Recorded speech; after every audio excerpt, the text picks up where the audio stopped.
नमस्कार, मैं doctor Meenakshi Verma, MD obstetrics and gynaecology, your friend, philosopher and guide. पिछले video में मैंने आपको पोस्टपार्टम पीरियड के बारे में बताया। आज मैं स्पेसिफिकली ब्रेस्ट फीडिंग के बारे में बताना चाहती हूँ, क्योंकि पहली बार जो महिलाएं माँ बनती हैं उनको ब्रेस्ट फीडिंग को लेकर काफ़ी परेशानियाँ उठानी पड़ती हैं और उनको समझ में भी नहीं आता है कि हम क्या करें जिससे कि हम अच्छी तरह से अपने बच्चे को दूध पिला सकें।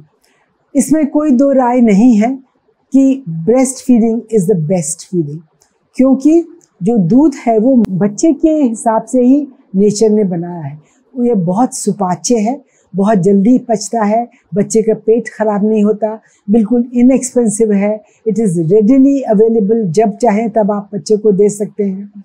और इसमें कुछ ऐसे सब्सटेंसेस होते हैं जो कि बच्चे के स्वास्थ्य के लिए, बच्चे के ग्रोथ के लिए और ख़ास तौर पे बच्चे के इम्यून सिस्टम के लिए बहुत बहुत इम्पॉर्टेंट है, जो कि आगे आने वाली लाइफ में भी उसके लिए बहुत अच्छे रहते हैं। अब ब्रेस्ट फीडिंग जैसे ही बच्चा पैदा होता है, सबसे इम्पॉर्टेंट चीज़ ये है कि फर्स्ट 1 आवर में एक बच्चे की नेचुरल रिफ्लेक्स होती है, जिससे कि आप जो बच्चे को तुरंत अगर आप ब्रेस्ट पे लगा दें within an hour of birth, तो वो उस नेचुरल रिफ्लेक्स से बच्चा जल्दी से सक करने लगता है और आगे आने वाले पीरियड में बहुत जल्दी से ही होने लगता है, जैसे अच्छा मिल्क आने लगता है। तो क्या करते हैं कि आजकल ये ट्रेंड हो गया है कि जैसे डिलीवरी हो गई, बच्चे को निकाला, ठीक ठाक देख लिया पीडियाट्रिशियन ने, सब कुछ अच्छा है, उसके बाद इमीडिएटली आफ्टर दैट ब्रेस्ट पे बच्चे को डाल देते हैं, जिससे कि वो सकिंग स्टार्ट कर दे।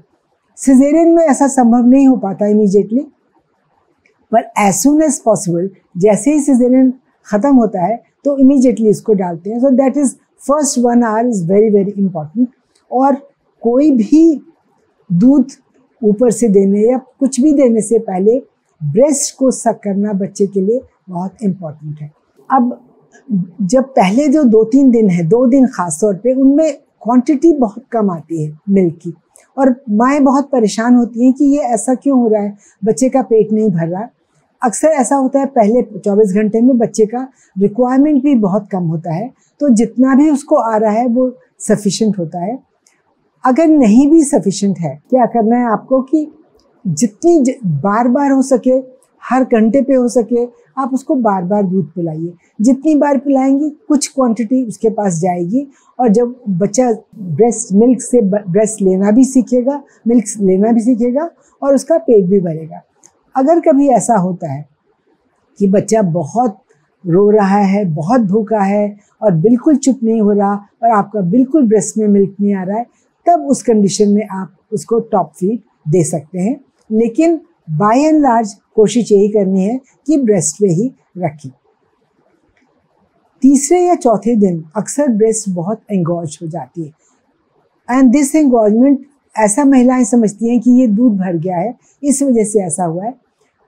इतना दूध भरने की वजह से नहीं होता, बल्कि इसको हम लिम्फेटिक एंगॉजमेंट कहते हैं, और उसकी वजह से ये ब्रेस्ट बहुत एनलार्ज्ड और टेंडर और बहुत पेनफुल और सख्त जैसे हो जाती है। ऐसे केसेस में हम ये एडवाइस करते हैं कि ब्रेस्ट फीडिंग से पहले तौलिए को गर्म पानी में डालें, उसको निचोड़ के अच्छे से ब्रेस्ट की सिकाई करें, और उसके बाद ब्रेस्ट को थोड़ा सा मसाज करें बाहर से अंदर की तरफ लाके, जिससे कि जो मिल्क है वो ड्रॉ हो जाए निपल्स की तरफ, और फिर बच्चे को दूध पिलाएं। और जब दूध पिला चुके उसके बाद उसको क्लीन करके और फिर ठंडी सिकाई करें, तो उससे आपका जो पेन है, स्वेलिंग है, वो बहुत कम हो जाती है। बच्चे को दूध पिलाने से पहले निपल्स को हमेशा गीले कॉटन से साफ़ करें, और दूध पिलाने के बाद फिर से दोबारा गीले कॉटन से साफ़ करें, और थोड़ी देर उसका एयर में एक्सपोजर रखें, जिससे कि वो जो गीलापन है वो सूख जाए, और उसके बाद उसमें इन्फेक्शन का चांस नहीं रहता। इसके अलावा आपको जो निपल्स को क्रैक ना आए, इसके लिए आपको क्या क्या करना है, ये बहुत जानना ज़रूरी है। निपल्स में बहुत जल्दी क्रैक आ जाता है। किन कंडीशन में क्रैक्स आते हैं? क्रैक्स तब आते हैं जब आप बच्चे को एम्प्टी ब्रेस्ट पे बार बार सक कराते हो, या बच्चा कंटिन्यूअसली सक करता रहता है, ब्रेस्ट छोड़ता ही नहीं है।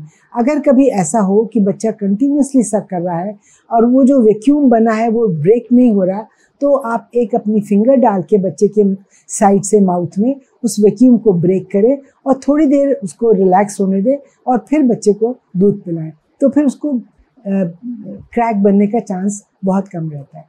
तीसरी बहुत इम्पॉर्टेंट चीज़ ये है कि अगर बच्चा सिर्फ निपल को पकड़ता है तो फिर उसमें क्रैक्स ज़रूर बनते हैं। क्या करना है आपको कि जो निपल के चारों तरफ एक जो ब्लैक पोर्शन गोल एरियोला का होता है, जिसको हम एरियोला कहते हैं, ये पूरा ब्लैक पोर्शन बच्चे के मुंह में जाना चाहिए। सिर्फ निपल को बच्चे के मुंह में ना डालें। और अगर ये पूरा एरियोला डालना है तो आपको बच्चे का मुंह खोलना पड़ेगा। खोलने के लिए क्या करें? महिलाएं कहती हैं बच्चा तो मुंह खोलता ही नहीं, बंद कर लेता है। उसके लिए आपको बच्चे के जो माउथ के साइड्स में हल्के से प्रेशर डालें या उसकी चिन में हल्के से प्रेशर डालें, तो उसका मुंह जो है वो ज़्यादा खुल जाता है। और जब मुंह खुल जाता है तो वो पूरा जो ब्लैक पोर्शन एरियोला का है वो बच्चे के माउथ में आना चाहिए। और जब बच्चा ऐसे प्रेस करता है तो वो प्रॉपर लैचिंग होती है, प्रॉपर सकिंग होती है, मिल्क सिक्रीशन बहुत अच्छा होता है और जो डक्ट्स होती हैं वो बंद नहीं होती और निपल्स में क्रैक्स नहीं हो पाते। क्रैक्स अगर हो जाए, एक बार अगर हो गया, उसके बाद आपको ये उसी क्रैक निपल से उस ब्रेस्ट से दूध नहीं पिलाना है। 24 से 48 घंटे अगर आप डायरेक्ट सकिंग नहीं कराएंगे उस ब्रेस्ट से, दूसरे ब्रेस्ट से करा सकते हैं। उस ब्रेस्ट को मिल्क एक्सप्रेस करके निकाल के पिला सकते हैं। डायरेक्ट सकिंग ना कराएं। और कुछ क्रीम्स आती हैं जिनको हम लगाने के लिए बताते हैं और उससे आपके 48 घंटे के अंदर पूरी तरह से वो हील हो जाता है। अगर आपने बराबर क्रैक निपल के साथ बराबर पिलाते रहे दूध, तो फिर उसके अंदर एक जैसे कि बढ़ता ही चला जाता है घाव और ब्लीडिंग वगैरह भी हो सकती है। अच्छी लैचिंग करे बच्चा, उसके लिए क्या ज़रूरी है? सबसे ज़रूरी तो ये है कि आपको बहुत रिलैक्स रहना है। अगर आप टेंशन में रहेंगे और बहुत प्रेशर रहे आपके ऊपर कि नहीं आपको तो ब्रेस्ट फीडिंग करानी है और बहुत अच्छे करानी है, and you have yourself to prove to be a very good mother, तो फिर आपका दूध का सिक्रीशन भी कम होता है, आप रिलैक्स नहीं हो पाती, बच्चा भी रिलैक्स नहीं हो पाता, वो लैच भी नहीं कर पाता। तो वो एक इम्पॉर्टेंट चीज़ है। दूसरी चीज़ है आपकी पोजीशन। आपको बहुत अच्छी तरह से प्रॉपरली या तो चेयर या सोफे पे बैठना है, या फिर अगर बेड पे भी बैठ रहे हैं तो किसी वॉल का सपोर्ट लेके, ब्रेस्ट फीडिंग के सपोर्टिंग पिलोज आते हैं उनको लेके बैठें और बच्चे को ब्रेस्ट के लेवल तक लाएं। नॉर्मली महिलाएं क्या करती हैं कि झुक के दूध पिलाती हैं जिससे कि ब्रेस्ट जो है वो बच्चे के लेवल तक पहुंचे। It should be the other way round. आपको अपनी नॉर्मल पोजीशन में बैठना है, ब्रेस्ट को अपनी नॉर्मल जगह रखना है और बच्चे को ऊपर लेके आना है पिलोज लगा के या कोई भी सपोर्ट लेके, जिससे कि वो आप भी रिलैक्स रहें और बच्चा भी रिलैक्स रहे। जब भी बच्चा सक करता है तो उसके जो लिप्स हैं ये आप देखिए कि बाहर की तरफ होने चाहिए। अगर वो अंदर की तरफ लिप्स हैं तो वो ठीक से सक नहीं कर पाएगा, अगर बाहर की तरफ लिप्स है तो अच्छे से सक कर पाएगा।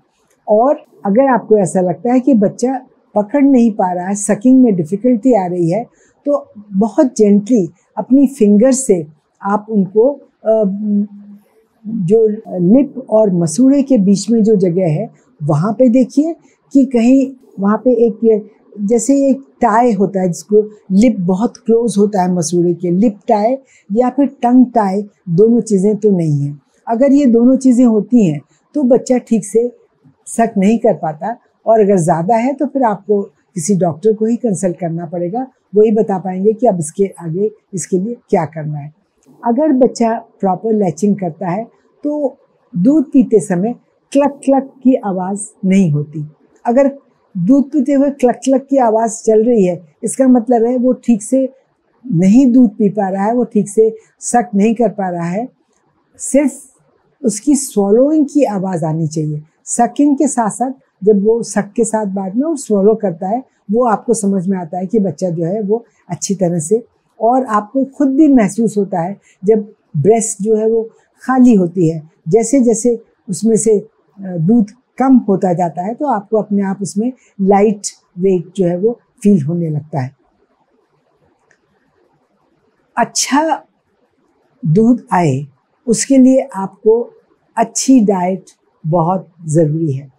प्रेगनेंसी के दौरान तो अच्छी डाइट चाहिए ही चाहिए, लेकिन दूध पिलाने के दौरान आपकी कैलोरी इंटेक ज़्यादा होना चाहिए, 300 से 400 कैलोरीज ज़्यादा आपको चाहिए। और इसके अलावा आपका जो क्वालिटी ऑफ फूड है that is also very important. आपका हाई प्रोटीन चाहिए, उसमें अच्छे उसमें वाइटामिन होने चाहिए, कैल्शियम होना चाहिए, वाइटामिन होने चाहिए, जिससे विटामिन डी होना चाहिए, जिससे कि जो क्वालिटी ऑफ मिल्क है वो अच्छी रहे और आपके शरीर से, आपकी बोन्स से कैल्शियम और विटामिन डी वगैरह जो है वो निकल के दूध में ना जाए। क्योंकि नेचर का मैकेनिज्म ऐसा होता है कि अगर आप डाइट में प्रॉपर नहीं लेते तो आपके शरीर से ही नेचर जो है निकाल के बच्चे को देती रहती है।